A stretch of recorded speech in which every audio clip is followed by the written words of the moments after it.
જય હિન્દ દર્શક મિત્રો, હું જમીલ પઠાણ. આપ જોઈ રહ્યા છો તીર સમાચાર. દર્શક મિત્રો, આજે 9મી ઓગસ્ટ છે. ભાઈ બહેનના પવિત્ર બંધન અને પ્રેમના પ્રતીક એવા રક્ષાબંધનની સાથે આજે વિશ્વ આદિવાસી દિવસ પણ છે. ત્યારે આ બંને પર્વના સમન્વયને ઉજવવા રાજ્યના સરહદી અને આદિવાસી વિસ્તાર એવા છોટાઉદેપુર જિલ્લામાં સરકાર દ્વારા ભગવાન બિરસા મુંડાની 150મી જન્મજયંતિની ઉજવણી માટેનું આયોજન કરવામાં આવ્યું હતું. આદિજાતિ વિકાસ વિભાગ, ગુજરાત સરકાર અને છોટાઉદેપુર જિલ્લા વહીવટી તંત્ર દ્વારા છોટાઉદેપુર નગરના સ્વામિનારાયણ મંદિર હોલ ખાતે ભગવાન બિરસા મુંડાની 150મી જન્મજયંતિ વર્ષની ઉજવણી રાજ્ય સરકારના રાજ્યકક્ષાના કૃષિ મંત્રી રાઘવજીભાઈ પટેલની ઉપસ્થિતિમાં કરવામાં આવી હતી. કાર્યક્રમમાં વિવિધ યોજના હેઠળ લાભાર્થીઓને ચેક અને હુકમ એનાયત કરવામાં આવ્યા હતા.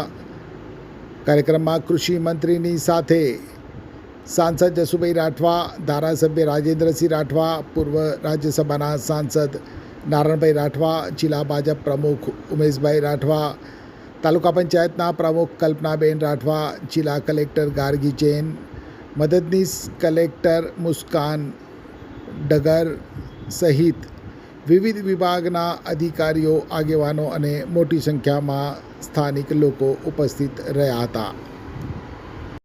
ભગવાન શ્રી બિરસા મુંડાજીના 150માં જન્મજયંતિ ઉજવણી વર્ષ નિમિત્તે આજે આ કાર્યક્રમનું અહીં આયોજન કરવામાં આવ્યું હતું.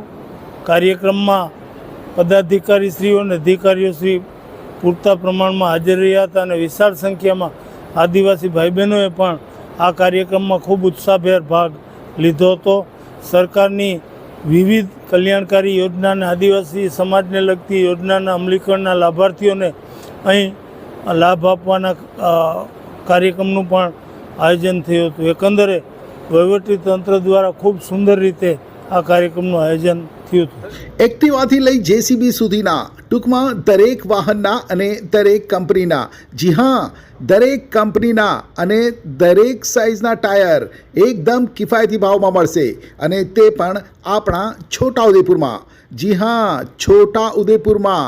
અને હા, જો તમારી પાસે રોકડા રૂપિયા ના હોય ને તો ચિંતા ના કરશો, અહીં બજાજ ફાઇનાન્સની સુવિધા પણ ઉપલબ્ધ છે.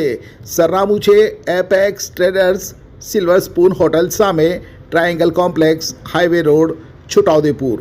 મોબાઈલ નંબર છે 7359953545. છોટાઉદેપુર સહિત રાજ્ય, દેશ અને દુનિયાના સમાચાર જોવા માટે સબસ્ક્રાઈબ કરો તીર સમાચાર અને બેલ આઇકોન જરૂર દબાવો.